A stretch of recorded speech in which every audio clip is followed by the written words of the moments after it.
Iran চুক্তি না করলে আবারও যুদ্ধ শুরু করতে প্রস্তুত যুক্তরাষ্ট্র, এমন হুঁশিয়ারি দিয়েছেন দেশটির প্রতিরক্ষামন্ত্রী পিট হেগসেথ।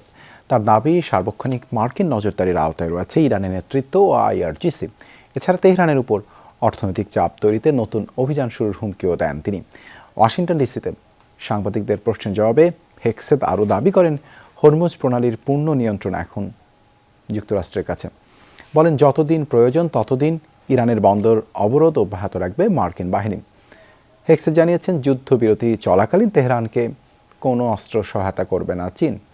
এদিকে মার্কিন সেন্ট্রাল কমান্ডের তথ্য, গত ৭২ ঘন্টায় ১৪টি নৌযান যুক্তরাষ্ট্রের বাধায় ফিরে গেছে। Iran can choose a prosperous future, a golden bridge.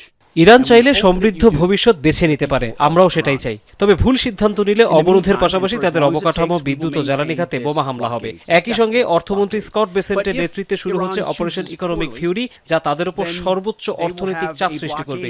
ইরানকে আবারও সঠিক সিদ্ধান্ত নেবার আহ্বান জানাচ্ছি।